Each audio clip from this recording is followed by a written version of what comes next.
Valmiki Ramayana, Bala Kanda, Book 1, Sarga 66. Roman numerals LXVI. JANAK'S speech.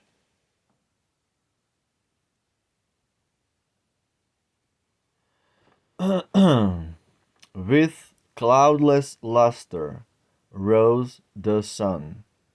The king, his morning worship done, ordered his heralds to invite the princess and the anchorite, with honor as the laws decree.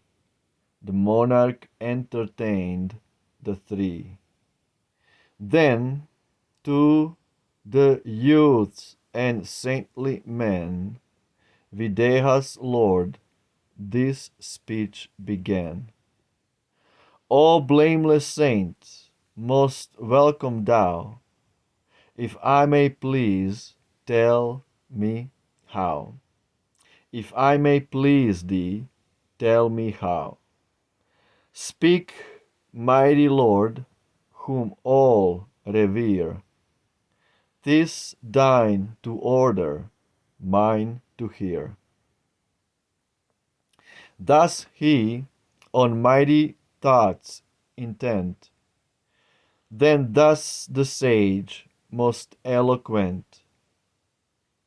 King Dasharatha's sons, these pair of warriors famous everywhere, are come that best of bows to see, that lies a treasure stored by thee.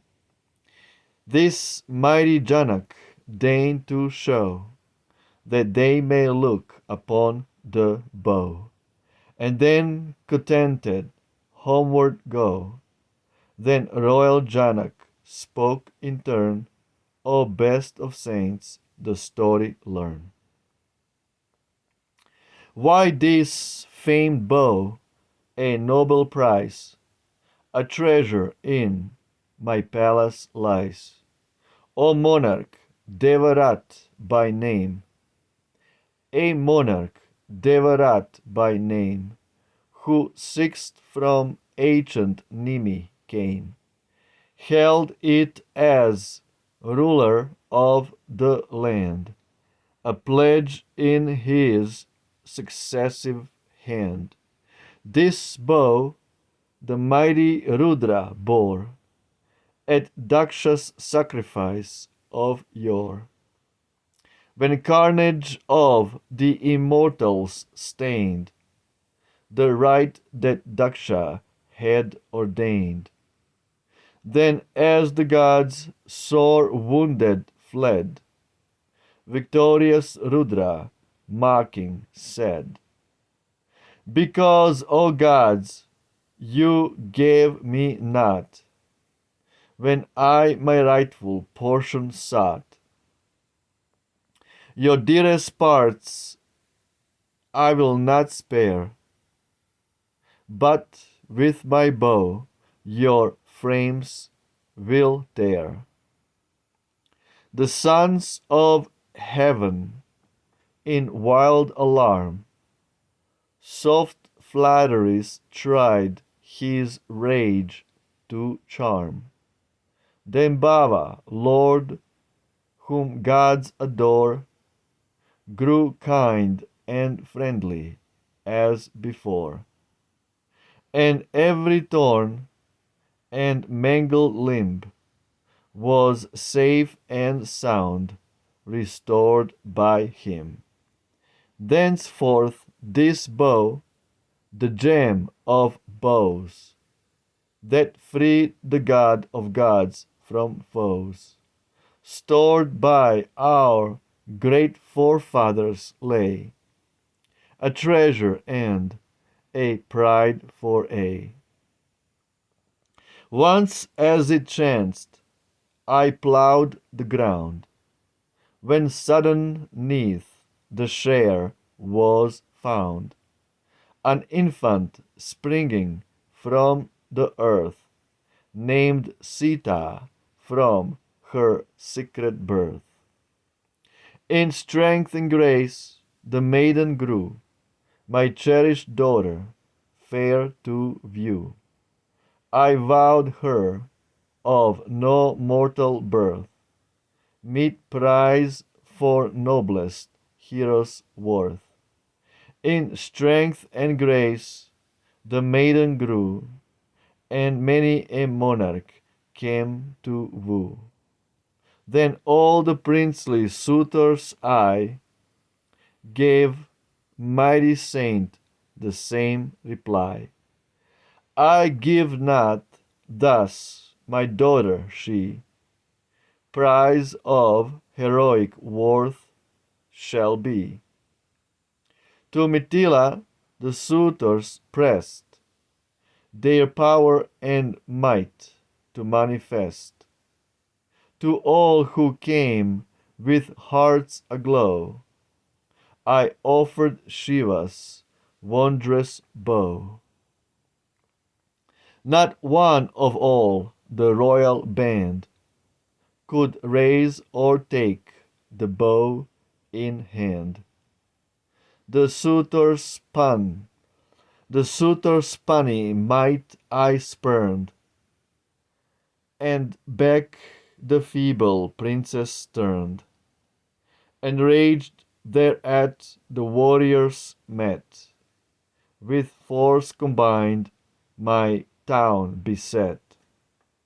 Stung to the heart with scorn and shame, with war and threats they madly came. Besieged my peaceful walls, and long to Mithila did grievous wrong. There, wasting all, a year they lay, and brought my treasures to decay.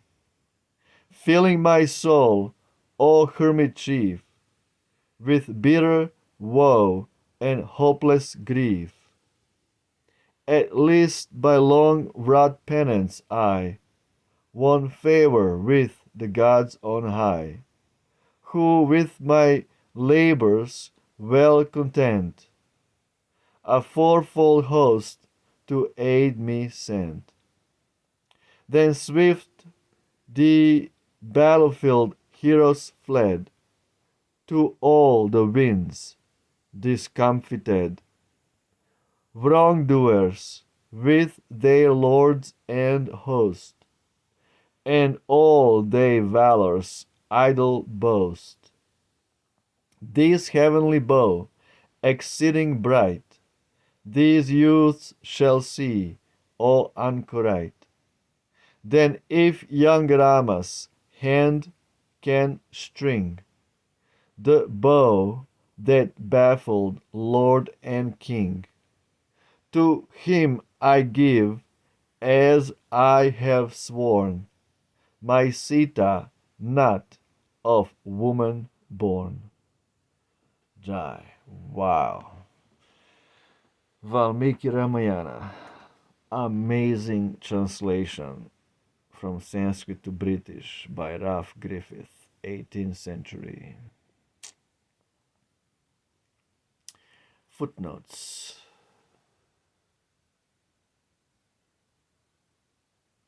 (78.1) Daksha was one of the ancient progenitors or Prajapatis created by Brahma.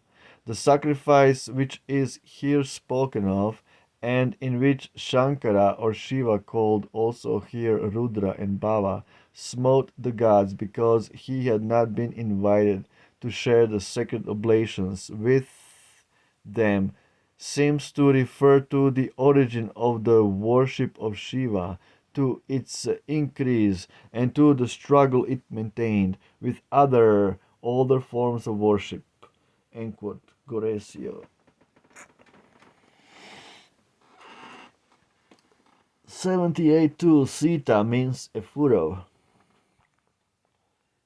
Great Erketeus swayed, that owned his nurture to the blue-eyed maid.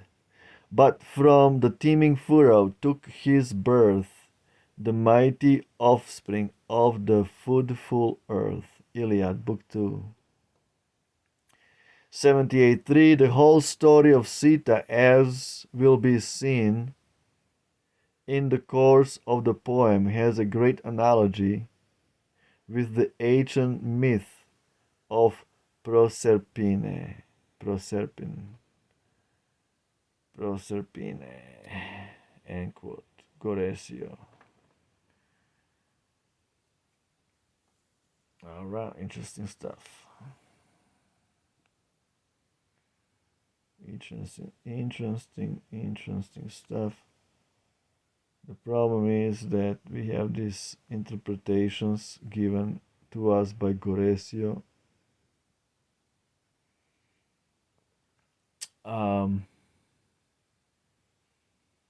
Shiva got mad at the sacrifice of Daksha because Sati, his wife, performed self emulation or emulation because Daksha was abusive of Shiva and called Shiva so many different names. And when Sati killed herself, Shiva got very mad and killed all the demigods with his bow. And this bow is now being kept by Janaka, King Janaka, and whoever can wield that bow can get Sita as his bride. And Rama just heard about all this past histories, and he is ready to wield the Shiva's bow and break the bow in half and make a new covenant with his people, meaning that he is God, Rama, not Shiva. Shiva is a angel, archangel, a demigod. He is not God, but Rama, he is God, the son of men, the sons of men, Rama, the son of Dasharatha, an ordinary human king in mankind society. Okay, so many things to talk about. Valmiki, Ramayana, Jai. Ciao.